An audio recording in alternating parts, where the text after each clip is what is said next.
Uno se empieza a moldear a lo que la sociedad le va diciendo. Pensando en enfrentar el miedo, pero no trabajando para enfrentarlo.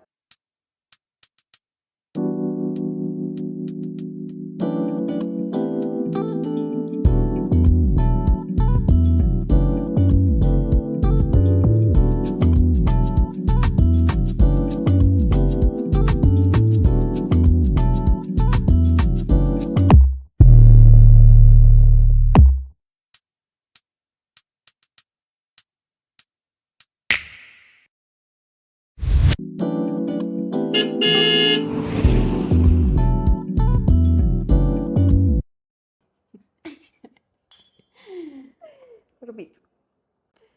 Hola, soy Tantana Yo soy Bella de Desenfrenadas. Porque siempre nos miramos así. Nosotras. Tercer episodio, señorita, de este maravilloso podcast, el número 1 de la televisión colombiana. De la televisión. Es que sí hice la frase. ¿De qué Yo, vamos a hablar obvio. hoy? De... Porque no. Y nosotras bailando. Y se llama cumbia. Vamos a hablar de los miedos en este Ajá. tercer y maravilloso episodio de este maravilloso podcast. Es espectacular, Por si no grandioso, lo tenían claro. inigualable. Cuando estamos pequeños, normalmente, bueno, nosotros no nacemos con nada, literalmente. O sea, sin ansiedad, sin pánico, sin miedo, sin limitantes, nada. Ok. Pero a medida que vamos creciendo, por experiencias que tenemos o interacciones con otras personas, pues vamos adquiriendo cierto tipo de pensamiento crítico. Acá técnicamente. Y vamos adquiriendo pues limitantes, miedos, también ideas. Ok. Creencias. Entonces, esa es la pregunta. Entonces, ¿tú cómo crees que los miedos se transforman a medida que va transcurriendo la vida?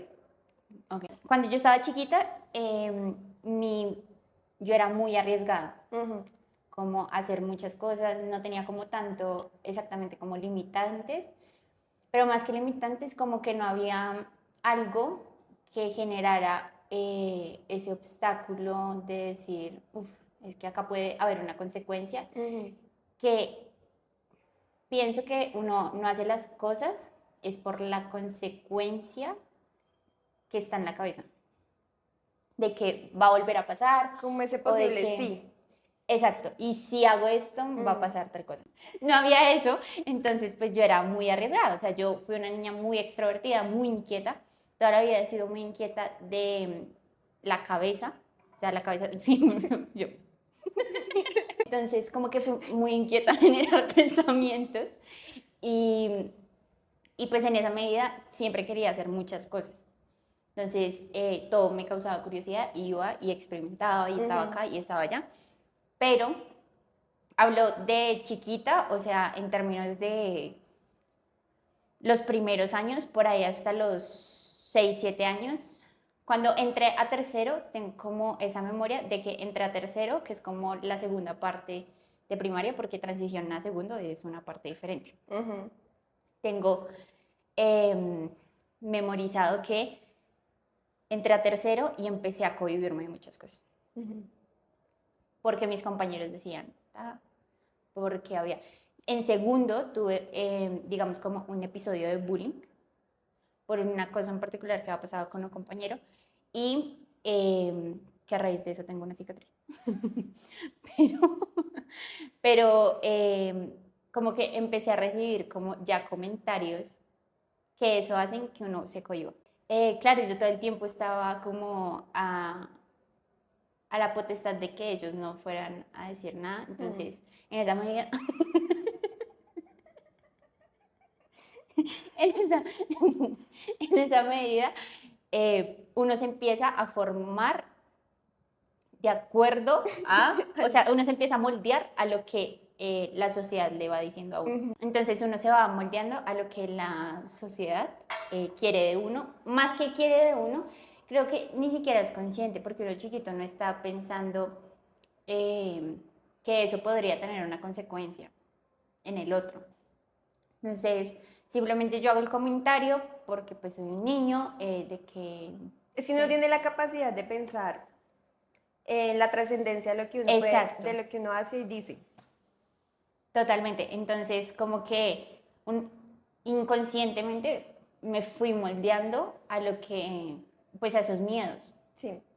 Como, es que si dicen que mis ojos son tal, entonces como que la gente, voy a tratar de que no se den cuenta de que mis ojos así, o voy a tratar de que no se den cuenta de que yo hablo de tal manera, o yo pienso de tal manera, y uno empieza a cohibirse. A cerrarse. Claro, a cohibir muchas cosas que uno piensa o que uno siente en ese momento, y puede uno llegar a perderse en el camino. Entonces, digamos, mi primaria fue así, como muy introvertida, la que no participa, de hecho toda mi vida pues, no. Ok. Pero hay un punto de diferencia y era que la primaria fue por el miedo a que si digo algo, mis compañeros me van a juzgar por eso. Entonces, a ser rechazado, Sí. a ser juzgado por eso. Entré al bachillerato y ya hay un punto en el que dices como ya no más, ya no más. Pero creo que ese punto se dio muy tarde, porque yo esperé como hasta noveno para poder dar de ese punto de giro, como de decir, tengo que soltar el que dirán, tengo que soltar muchas cosas del colegio y empezar a buscar que en realidad, pues quién soy, ¿no? Pero pues obviamente uno no dice, ay, ¿quién soy? Sí. Sino era más como, me quiero sentir cómoda como estoy siendo, ya. No había una trascendencia de voy a buscar mi identidad ni nada de eso, sino simplemente pues buscar qué hay detrás de todo lo que se ha construido anteriormente. Porque también llegué al punto en el que ya habían tantas cosas que es este cambio de la adolescencia, en donde todas las chicas se están desarrollando, los chicos también, entonces estamos en este cambio de preadolescencia a adolescencia y yo quería parecerme a todas, porque es que si la chica, hay un prototipo ya estipulado y entonces la chica con pelo largo, lacio, mono, brillante es wow, y pues yo soy crespa, pelinegra, morena, entonces claro, yo no encajo en eso que está estipulado. Entonces yo ya llegué en un punto en el que trataba de parecerme tanto a todo lo que todos querían, que pues ya era como, bueno, ¿y qué quiero yo? Entonces en noveno como que hago ese punto de giro, empiezo a pensar, ok, mi cabello es crespo, ¿qué puedo hacer para querer eso y dejar de tratar de buscarlo lacio, ni siquiera porque me lo planchara ni nada de eso, porque no lo hacía, porque en la casa nunca me dejaron maltratarlo de esa manera, pero era más como... Estás sorprendiendo. porque cabello crespo es diferente. Se acaba el proyecto, chicos. Entonces mi mamá era como, desde su punto de vista, de no, pero ¿por qué te lo vas a planchar? No te lo tienes que planchar todos los días, porque yo veía compañeras que se lo planchaban todos los días. Yo no sabía eso. Entonces yo decía, claro, o sea, yo tengo que tener el cabello liso, yo me lo peinaba y pues quedaba esponjadísimo porque el cabello crespo peinado. Y empiezo a adaptarme a todo lo que todos quieren. Y ya llega un punto que es como, no, o sea, no, ¿qué es lo peor que puede pasar? Que me rechacen, sentirme excluida. Igual no sentía que estuviera perteneciendo ahí. Entonces, en noveno hago como mi cambio de, ok, voy a dejar un poquito el que dirán, que igual todavía eso sigue. Sí. ¿Qué pasa? En ese momento yo lo veía como es un que dirán en cuanto a mi físico. Entonces me importaba mucho cómo me viera la gente en cuanto al físico. Entonces yo quería tener las boobies más grandes, el cuerpo más perfecto. Habían muchas cosas incluso en los torneos y demás, que uno estaba todo el tiempo como mirando a ver si es la otra. Entonces uno empieza a generar estas envidias, que es súper innecesario generarlas, porque uno nunca va a ser igual que el otro. Entonces, era más de mi físico. Pero eso se transformó a ahora, ya lo veo diferente, porque ya no es solo el físico. Creo que ya ni siquiera me interesa el físico, tanto en cuanto que me esté comparando en físico, sino es más de una perspectiva de mis habilidades o qué tan capaz soy en términos de, puede ser habilidades, pensamientos, creencias, etcétera, etcétera, etcétera. Bueno, en mi caso fue diferente. Digamos, yo en primaria era la niña extrovertida, la que siempre estaba metida en todo. La que hablaba con todo el mundo, la más sociable, la más popular, pero cuando yo entré a bachillerato empecé a cerrarme por lo mismo. Uno, porque no se compara mucho con los demás. Totalmente. Y siempre en todo salón, en todo colegio, hay la niña estrella y el niño estrella. Y uno apunta a ser así porque uno quiere como ese estatus de popularidad. Entonces uno empieza a transformarse y cuando uno se da cuenta que uno es muy diferente a esa persona, uno empieza como como a cerrarse y a moldearse a. Exactamente. Entonces a mí en bachillerato yo empecé como a dejar de lado las actividades, empecé como, digamos, en las clases de teatro, de música, de danza, yo ya empezaba como a salirme, a alejarme. Porque, no sé, uno simplemente ya no siente como la misma emoción Seguridad. o la misma seguridad de hacer las cosas, porque uno está pensando en que, pero es que hay alguien mejor que yo. Entonces empieza el miedo al rechazo, porque pues como tú no eres el mejor, entonces a ti no te van a tomar tan en cuenta como la persona, el modelo popular, digamos. En todo bachillerato yo me cerré todo y yo creo, a mí me parece chévere que en tu caso tú en noveno empezaste como a salir. Sí.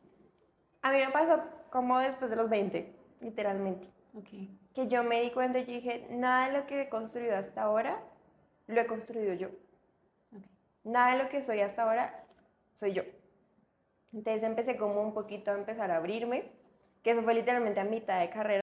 Y hay gente de ese tiempo o sea, que me conoció antes y después, que me dicen es que el cambio que tú tuviste fue del cielo a la tierra. Claro. Literalmente. Porque antes tú eras una persona cerradísima y muy radical, como en muchos pensamientos, en muchos ideales, o en la forma de actuar, hasta en la forma de vestirme. Yo era como, todo tenía que seguir una línea. Okay. Por ese mismo miedo de que yo tengo que ser el ejemplo, tengo que ser la referencia de. Entonces yo me regía mucho por una línea. Yo me di cuenta que en realidad yo también podía cometer errores como los demás, porque no me lo permitía ni siquiera. O si lo hacía, lo escondía. Echarle tierrita encima. Claro, para que los demás no Siguieran hicieran con la comentarios percepción. exactos. Exactos. Y Siguieran para con... que siguieran la percepción del Es súper... ejemplo. Ah, claro. Entonces cuando me di cuenta que yo en realidad también podía cometer errores, o sea, que podía permitirme cometer errores, que de pronto podía salirme un poquito de esos parámetros, empecé como a abrir los ojos y empecé como a intentar salirme. Empecé como a probar nuevas cosas, empecé como a volver a revivir esa niña que estaba como en todo, que hablaba con todo el mundo, que se vestía locamente, porque cuando yo era chiquita, junto Sí, yo también. Sí, yo también. Horrible. El caso. Entonces empecé como a empezar a abrirme, que hasta el día de hoy estoy intentando como dejar esos miedos, porque igual siento que los miedos, así como se adquieren de otras personas, también se pueden adquirir de experiencias, entonces de traumas. Claro, cuando tú vives un momento en el que mucha gente te rechaza, tú quedas con ese trauma. Sí, claro, como Entonces, con esa ajá. sensación de, uff, Entonces, a medida que uno pasó un va, mal digamos, momento. hasta el día de hoy, yo todavía sigo con el de, yo puedo hacer algo y puedo tener el rechazo de la gente. Y muchas de las decisiones que yo tomo, de la manera en que yo me muevo, yo sigo pensando en, tengo que hacer las cosas bien porque puedo Defraudar. todavía tener el rechazo de muchas personas que yo no quiero defraudar. Pues psicológicamente no tengo ni idea. si los miedos en algún punto se pueden sanar o uno aprende a sobrellevarlos. Ok. Porque siento que hay muchas cosas de la infancia en las que uno queda totalmente marcado. Por ejemplo, cuando yo estaba más jovencita, por 17, 18 años, yo escuchaba gente de nuestra edad de hoy en día que decía, mi mayor miedo es el fracaso. Y yo, ¡ay, qué estupidez! Porque para ¿Qué es mí, fracasar? según yo en los 17 yo ya tenía mi vida arreglada. Ahí sí que estupidez. Porque tú a los 17 realmente no sabes nada, nada de lo que te va a deparar el futuro. Claro, yo escuchaba que la gente decía, mi mayor miedo es el fracaso. Y yo decía, pues bebé, lo vuelves a intentar. ¿Qué tan difícil es pararte?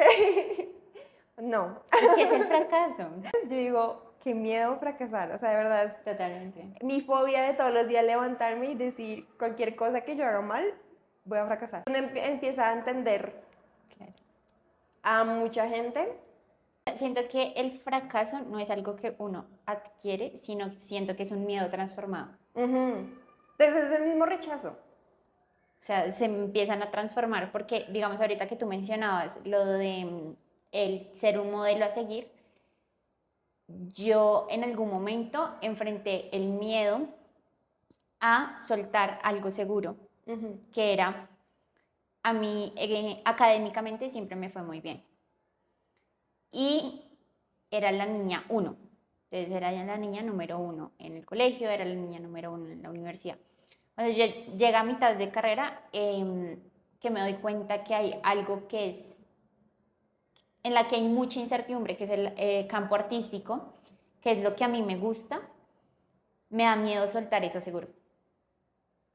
Es como, pero, o sea, sé y hoy en día lo puedo decir, todavía sé que si yo sigo por el lado académico me puede ir muy bien.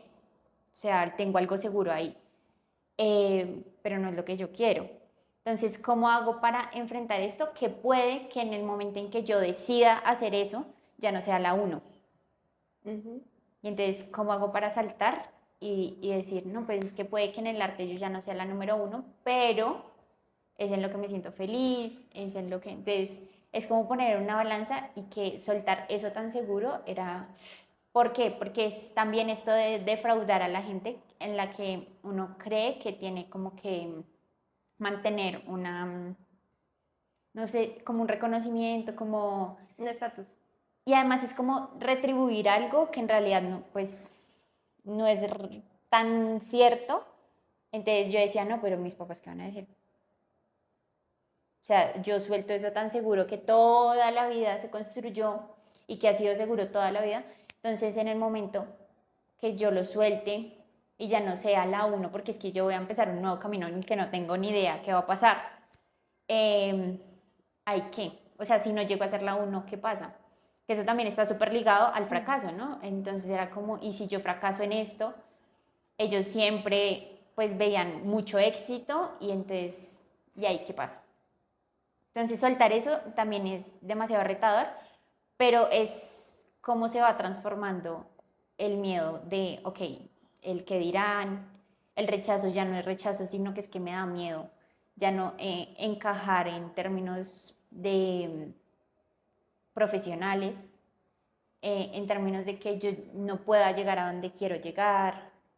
Entonces, creo que en algún momento sí se adquiere, pero muy atrás.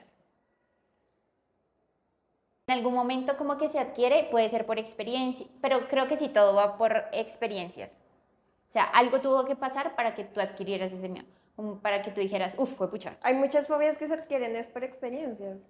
Acá hay algo que sé que si lo toco, ya por lo que me pasó, mejor no.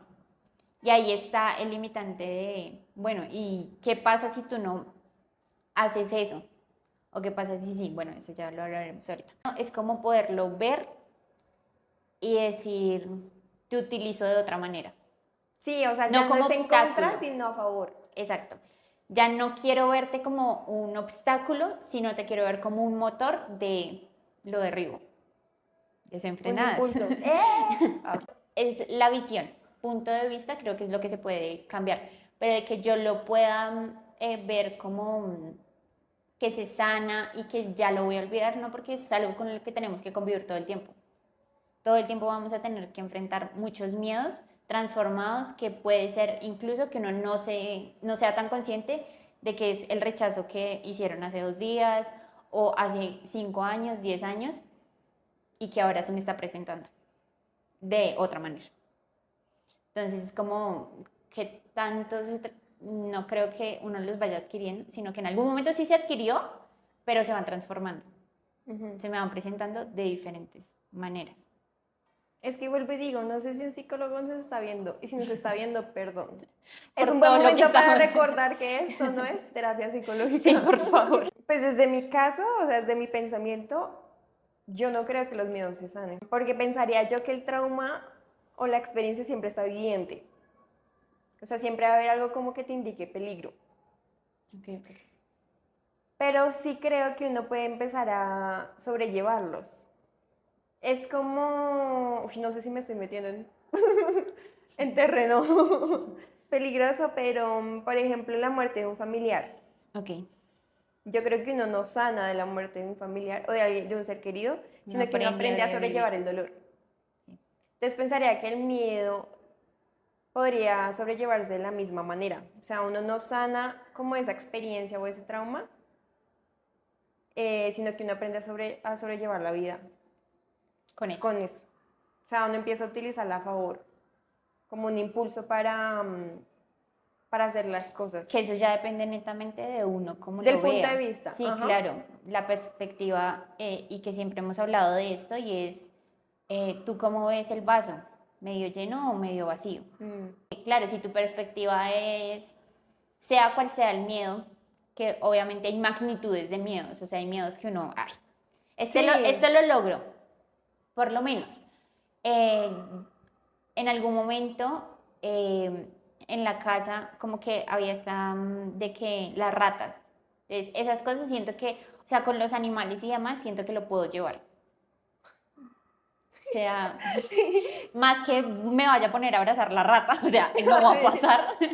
Sí, o sea, no va a pasar, pero es como, Ratatouille. la puedo ver, me alejo, no la puedo matar. O sea, no es tampoco como a esta, ¿sí? Ajá. Pero es una percepción mucho menor a enfrentarme a un miedo de magnitud mayor. Cada quien puede ver el miedo como ese monstruo grandísimo, ese amiguito, o sea, dependiendo de la magnitud, pero incluso pueden ver el de magnitud muy chiquito como algo gigante. Y si su perspectiva es, no, pues es demasiado grande, no lo puedo manejar y prefiero irme por otro camino, dar la vuelta, dejarlo ahí y no seguir por donde debo o por donde quisiera, pues ya, o sea, cada quien toma sus decisiones, pero es cuestión de perspectiva. Lo veo y digo, pues pucha, ¿qué necesito para enfrentarlo? O lo veo y digo, no, ya, y me voy por otro lado. Cuestión de perspectiva y es lo que hemos Sí, hablado. eso va en cada quien. O sea, si tú no estás dispuesto y sientes que todavía no estás como con la mentalidad o la fuerza emocional para enfrentar un miedo, es mejor que no lo hagas. Para enfrentar esos miedos o esos limitantes que hay, uno tiene que empezar a trabajar Con de a herramientas. poquitos, claro. No mandarse así de una, de que lo tengo que hacer y no me importa lo que pase. Y uno se conoce, uno sabe Exacto. hasta Hasta dónde donde uno puede da. llegar. Sí, claro, totalmente. Entonces, si tú sientes de verdad que no estás preparado emocionalmente para hacerlo, no lo hagas. Si necesitas ayuda de alguien más, de un psicólogo, de un apoyo, hazlo, o sea, búscalo completamente porque hay Que es veces demasiado. que hay limitantes y hay miedos que uno no puede enfrentar solo. Sí, Que una totalmente. vez necesita un impulso pequeñito, un empujón pequeñito, o alguien que te esté como reconfortando al lado mientras estás batallando contra ese limitante. Que esa persona que está al lado, ahora sí va lo del el invalidar los miedos. Total.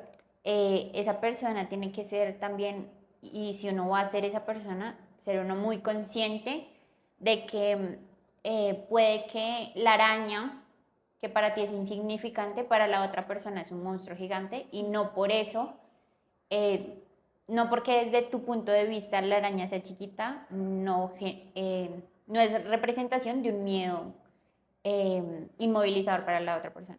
Entonces, como cada uno tenemos perspectivas diferentes, puntos de vista diferentes, sentimos diferentes ante las cosas, nuestros estímulos pueden ser totalmente diferentes, entonces también ser conscientes de eso, porque uno no sabe a ciencia cierta qué tanto puede esa persona ver ese miedo y sentirse paralizado por eso. Entonces es más como si van a hacer algún acompañamiento, no en términos psicológicos, sino de apoyo y demás, como estar dispuestos a que ese miedo que siente esa persona es totalmente válido para esa persona. No sé si a ti te ha pasado particularmente, pero hay cosas que tú le empiezas a quitar valor y lo dejas de trabajar porque el otro me dijo, entonces digamos, tienes ansiedad, Mingo, quítate la ansiedad, ponte a hacer otras Haz cosas. algo, ocupa la mente.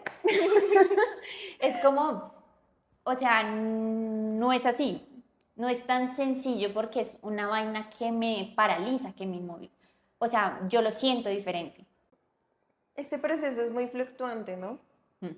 Entonces, el miedo que tal vez superaste hoy, mañana te puede volver a limitar Totalmente. completamente y dejarte tumbado. Y no siento que deberíamos como culparnos o como agobiarnos por eso. O sea, siento que los miedos se van trabajando día a día. O sea, a Totalmente. medida que van sucediendo las cosas, tú vas enfrentando los miedos. Y tienes que enfrentarlo y volver a enfrentarlo y volver a enfrentarlo. Porque no porque ya lo hayas enfrentado una vez, ya todas las veces va a ser súper fácil. O sea, siempre va a existir esa sensación de peligro y tienes que seguir rompiendo esa barrera de... Si de pronto el día de mañana te vuelves como a agobiar por ese miedo, no pasa nada. Es como de Es volver a totalmente intentarlo, de volver normal. a trabajar, de volver a empezar y está muy bien. Y de volverlo a utilizar como un motor para poder hacer las cosas y no verlo como ese limitante gigante. Que obviamente en el momento en que te enfrentas es frustrante enfrentar un miedo que uno ya había trabajado en el pasado. Es como, oh. Pero lo bueno es que como, o sea, tú tienes la certeza de que lo pudiste superar en el pasado. Exactamente, sí, Entonces ya tienes un motor más de que si ya lo puedes superar en el pasado, yo sé que ahorita lo puedo superar también. No totalmente, es como sí. la primera vez que te vas a enfrentar al miedo que no sabes a lo que te vas a tener, sino que ya sabes como los posibles resultados que pueda pasar. Tengo una pregunta, ¿tú cómo sabes cuál es la raíz de tus miedos? O sea, digamos, tú tienes miedo al rechazo, porque sabes que, o sea, ¿cómo sabes de dónde nació ese miedo? ¿Cómo puedes identificar de dónde nació ese miedo? Pensaría yo que es hacer como retrospectiva, como de experiencias malas del pasado, de por qué ¿Qué yo me tengo, detonó eso? exacto, digamos lo del rechazo es por una experiencia que tuve en bachillerato, por lo mismo, porque yo era muy radical con mis ideales y con la forma en la que hablaba, en la que actuaba, cómo me vestía.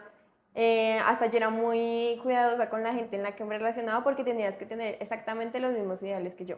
Ok. Entonces, si no, yo automáticamente no te hablaba.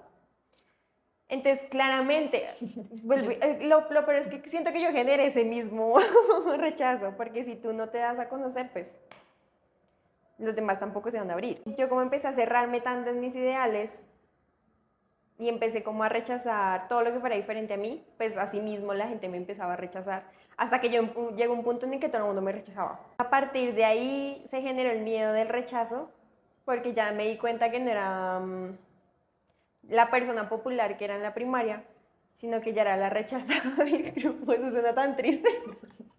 Ya era como la rechazada del y grupo. ella, ahora hilo sin llorar. Y entonces, ahora me levanto y digo, siempre estaba como en mi corazón o en mi mente como ese anhelo de quiero ser la popular otra vez, quiero tener ese estatus otra vez y trataba como de ser perfecta para que los demás vieran como ella es perfecta y quiero ser como ella. Ridículo, ridículo. Claro, cuando yo empecé como a moldearme para ser perfecta y la gente me empezó a aceptar, pude tener como ese gramito de atención social. Y ahí fue cuando dije, a mí me da miedo el rechazo. Porque yo sé que si el día de mañana me vuelven a rechazar, yo me destruyo completamente. O sea, vuelvo a quedar choqueante y vuelvo otra vez a empezar a moldearme. Tengo que mirar la sociedad que acepta hoy en día para empezar a moldearme a lo que quiere la sociedad y ser otra vez la niña perfecta y la niña ejemplo. Si me siento que no puedo hacer tal cosa, ¿por qué siento eso? Identifiquemos qué es lo que pasa ahí para saber atrás. Entonces, yo creo que ese es un paso fundamental para poder aprender a pasar eso. Reconocer la raíz. Claro, reconocer primero qué es lo que me está, o sea, qué es lo que me paraliza, porque a veces uno ni siquiera sabe, o sea, me da miedo ir y montarme en un escenario, pero ¿por qué? Porque te da miedo que te miren o que te Exacto, ¿qué es lo que me da juzguen. miedo? ¿Me da miedo que la gente me mire? No, me da miedo que la gente, o sea, identificar qué es lo que me da miedo. Y ya después ir, bueno, ¿por qué? ¿Por qué me da miedo eso? ¿Qué pasó para que me diera miedo eso? Que normalmente lo que tú dices está muy ligado como a esas experiencias que uno dice como, uff, ¿cómo sientes tú que trabajas tus miedos? Vamos más a casos puntuales. ¿Qué miedos sientes hoy? Dan ejemplo, tampoco te voy a pedir todos los miedos. Sí, ¿qué miedos sientes hoy que has superado y cómo lo hiciste? Aquí donde ustedes me ven de parlanchina. A mí me De cotorreo. daba pánico y terror pararme frente a alguien, o sea, pararme frente a un público y hablar. Ok. Pero pánico de que yo me quedaba así tiesa. Y todos esperando a que yo hablara y yo, no, por favor, No me mires. suéltame, me lastimas. Em, es hasta el día de hoy que yo no tengo ni idea de la raíz de ese miedo. No tengo ni, o sea, yo de chiquita hablaba y estaba en todos los bailes y si había que cantar frente al colegio, yo cantaba frente al colegio, hacía de todo. Cuando, pues, vuelvo y digo, es esta etapa de bachillerato en la que yo empecé a tener rechazo, no sé por qué yo adquirí demasiado el miedo de pararme, digamos, frente al salón a hablar o Por lo frente a un mismo, yo público a creo que hablar. por lo mismo.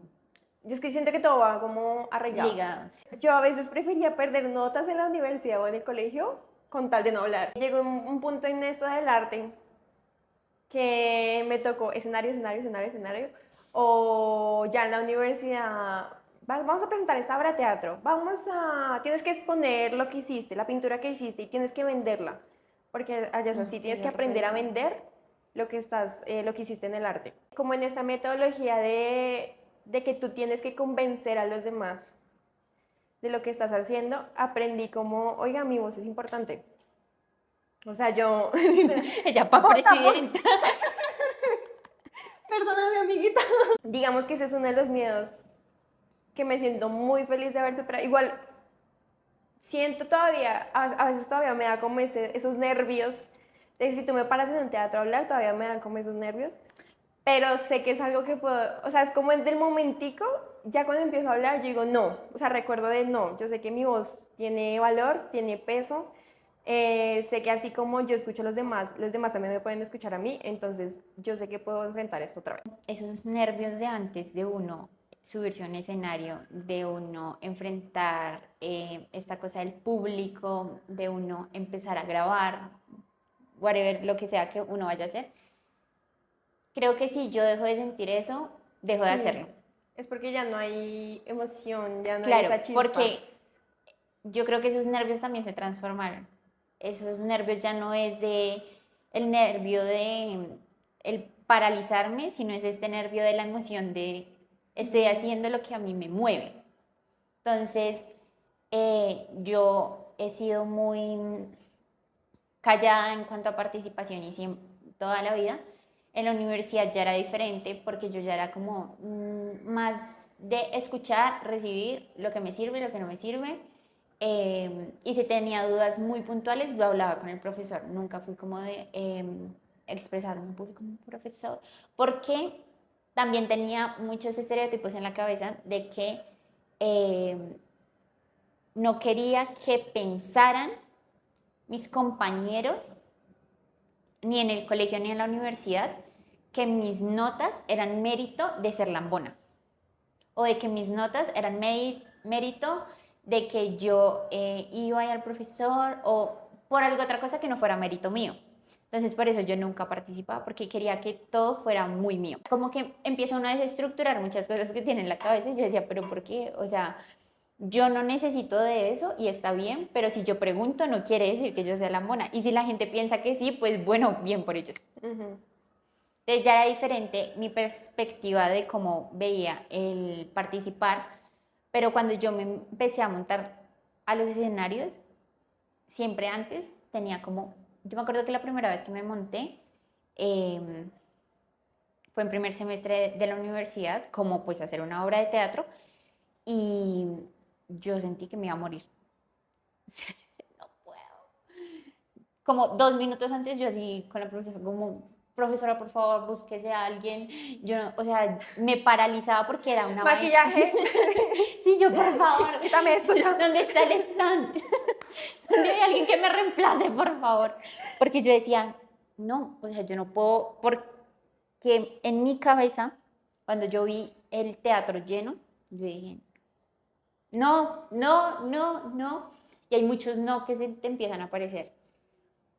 Y cuando yo enfrento eso, porque la profesora fue por, o sea, hemos ensayado esto, y si sale mal o sale bien, pues hay que hacerlo. Yo me acuerdo que las manos me sudaban, yo salí temblando, le fui cogiendo el ritmo a la obra, ta, ta, ta, ta, y yo salí, y esa sensación de, pues pucha, lo hice, fue como, yo quiero volver a sentir esto, así tenga que pasar por lo primero. Cada vez que me voy a montar en un escenario, vuelvo y siento los nervios, ya no es lo mismo, sino que es más como de, o sea, más por otros detalles, porque que no se me vaya a olvidar el texto, pero ya no es tanto como el enfrentarlo, sino más de, siento que la gente ya está afuera esperando Ay, para... esperando esta estrella. esperando por una obra, Por una esperando foto. por un show. Por un autógrafo. ¡Chicas! Yo, obvio. ¿Acaso quién creen que soy? Entonces, claro, es esta emoción de, hay gente que quiere ver esto, que ni siquiera saben qué es esto, pero, y a mí esto me mueve y es esta sensación de, quiero enfrentarlo, y ya después uno le empieza a coger el ritmo, ya uno suelta nervios. Lo que me contaste lo puedo percibir como que tú ya lo ves como un motor. Es como puede ayudar, impulsar, darme la patadita, porque sé que antes ya, o sea, esta vaina de volver a sentir esto, como esa plenitud, es que yo lo digo como plenitud porque es lo que yo siento con el arte, pero puede que el miedo no dé necesariamente eso, porque este es el caso específico, pero esta sensación de realización, de, pucha, yo puedo otra vez, y ya lo utilizas como ese motor. Entonces, volvemos a lo mismo, es como la perspectiva. ¿Qué pasa? Que uno no todos los miedos los puede ver así, Sí, claro. porque no todos los miedos uno incluso los ha enfrentado, y que hay veces que uno los enfrenta y uno dice como, no, no la estoy logrando Todavía me tanto. queda grande. Sí, todavía hay algo que, o sea, no he pasado todavía el muro. ¿Cuál es el miedo más grande que tienes ahorita entonces? Es mi miedo actual ahorita, como el monstruo más grande que no he podido enfrentar todavía, o sea, que estoy trabajando todavía, es el fracaso. Okay. Porque para mí, el no lograr lo que yo tengo en mente, o sea, es algo que me carcome todos los días. O sea, mi mente está ahí. Todo el tiempo. Y eso es lo malo de los miedos, o sea, sí, como lo paniquean de los miedos, porque cuando uno empieza a sobrepensar mucho y como dejarse atrapar y agobiar por los miedos, uno empieza a tener ansiedad, empieza a tener ataques de pánico, entonces más se agobia, más se cierra, y entonces uno empieza a ver el miedo más grande, entonces ya es más difícil trabajar para enfrentarlo, entonces uno prefiere huir y como dejarlo a un ladito. Porque si constantemente tú estás escuchando la vocecita de tú no puedes hacer esto, o no te puedes mover de aquí porque acuérdate que tu miedo es tal cosa, o tú no vas a poder escalar este muro. Que esto está súper ligado a que uno les da el poder a ellos. Es que la mente, vuelvo y digo, la mente es mi mayor hater. Porque tú le das un piecito a la mente y se vuela. Sí, sí, Entonces totalmente. empiezas a pensar 80.000 escenarios en los que vas a fracasar y solo uno en los que puedes tener Terroríficos. como éxito. Estoy así constantemente como pensando en enfrentar el miedo, pero no trabajando para enfrentarlo. O sea, no estoy como trabajando emocionalmente y mentalmente para convertir el miedo en mi amigo, En mi motor. sino lo estoy dejando que crezca para que siga siendo un limitante. Después de esos problemas técnicos, retomamos. Retake. ¿Cuál es tu mayor miedo hoy en día? Está muy ligado también al fracaso. ¿Qué pasa? Que en este momento eh, creo que estoy trabajando más que, creo que sí en superarlo o sobrellevarlo. Y en algún momento escuché como que hay como hilos conductores para poder sobrellevarlos. Cada uno encuentra su hilo conductor. Mm, no soy tan amante o tan amiga de que lo que funciona para mí puede funcionar para ti, porque cada uno somos mentes, cuerpos, perspectivas totalmente diferentes. Pero escuchaba que decían como, coge el miedo y obviamente lo que le da a uno miedo del miedo, lo que a uno lo paraliza del miedo es la consecuencia. Entonces, el miedo a hacer las cosas y que digan X, Y, Z, o el miedo a que yo no haga lo suficiente para poder llegar a eso. ¿Sí? Ese es como los miedos que están. Pero el fracaso es una consecuencia de. Entonces siento que el miedo no es como tal el fracaso, sino es llegar allá. Y precisamente como esos pasitos que hay que dar para no llegar allá, es a lo que uno le debe hacer como el análisis de qué pasa si no lo hago y qué pasa si lo hago. O sea, qué es lo mejor y lo peor que puede pasar. Entonces, si uno coge esas dos cosas, ¿qué tanto pesa cada uno? Porque, o sea, si yo veo mi vida ahorita y digo, a mí me da pánico lanzarme en tal cosa, pero también sé que si no lo hago, voy a llegar a ese fracaso. O sea, es inevitable. Voy a llegar a ese fracaso, porque este paso lo tengo que dar para no llegar ahí. Entonces, cojo la balanza y digo, ok, si no lo hago, voy a llegar a ese fracaso, que es algo que a mí me paraliza, esa consecuencia a mí me paraliza, y si lo hago, lo peor que puede pasar es que no se dé, Sí. pero que yo encuentre otro camino. Entonces, ¿qué tanto en la balanza? ¿O me dejo llevar por esto y prefiero asumir la consecuencia? ¿O lo intento y, bueno, es particularmente con esto? Me lanzo, hago un podcast o mejor prefiero quedarme estudiando, viendo los podcasts de los otros. ¿Qué tanto en la balanza? Porque lo peor que puede pasar es que tú hagas el podcast y le vaya terrible. Pero ¿qué pasa si pasa lo mejor? Digamos, para enfrentar los miedos, Okay. uno no lo hace por el pensamiento de lo peor que puede pasar es, o por los miles de pensamientos de es que puede pasar esto, uno nunca piensa en algo bueno. Uno siempre piensa todos los escenarios malos, siempre, siempre. Totalmente. Entonces, por no sufrir esa consecuencia, uno prefiere no hacer las cosas, pero por no hacerlas tú también estás sufriendo. Porque tú estás, quiero, pero por miedo Las consecuencias. a dañar todo, prefiero quedarme acá. Los miedos siento que es el limitante de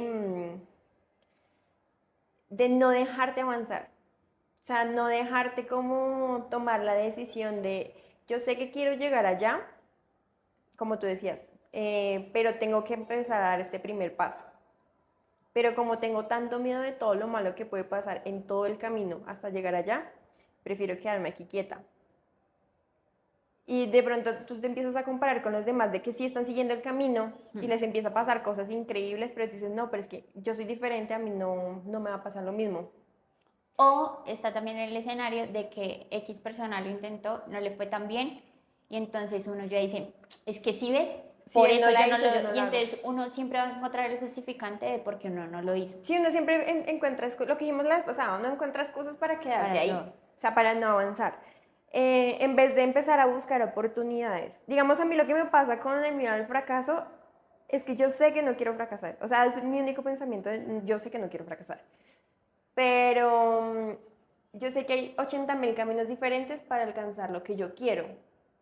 Mi meta simplemente es no fracasar, es como este vasito, mi meta es no llegar acá. Pero yo puedo irme por acá, por acá, por acá, por acá. La idea no es nunca cruzarme con el vaso. Pero yo puedo pensar diferentes caminos posibles para. Obviamente todos esos caminos de pronto me pueden llevar al fracaso. Pero puede haber uno en que Pero sí ahí me dé la puedes salida salir. para. El problema es que una vez no enfrenta por ese miedo de cruzarse con o chocarse con el fracaso. O bueno, con Totalmente el miedo que uno cierto. tenga, ¿sí? Porque no todo el mundo tiene miedo al fracaso. Lo entendí cuando tenía... Alguien de 17 que no debería estar viendo ese podcast. No me Pero alguien debe estar diciendo, Prepárate para el miedo al fracaso. bebé, bienvenida. Prepárate porque en 3 años vas a vivir la Ay, crisis de los 20. Y ahí es cuando dirás, habían 2 bobas hablando del fracaso. en Ahora YouTube. vamos. Nosotros hablamos de la crisis de los 20, pero yo creo que miedos, sueños, Sí, eso, o sea, crisis, toda todo lo que edad. hemos estado hablando aplica para cualquier edad, Ujú, pero digamos por ahí de 14 en adelante que uno empieza a ujú. enfrentar muchas cosas, necesita a alguien Que le hable que, de esto. que le hable y alguien con el que uno puede decir, ay, no soy la única pasando por eso. Ujú. Eso fue todo por el episodio de hoy. Esperamos que les haya gustado, lo hayan disfrutado tanto como nosotros lo disfrutamos. Compártanlo, denle like, suscríbanse. Dejen todos los Em, comentarios de qué quieren que hablemos en los siguientes capítulos. y no se olviden de seguirnos en todas nuestras redes sociales. Yo soy Tantana Yo soy Bella de de Desenfrenadas. Desenfrenadas. Digamos que seas Desenfrenadas.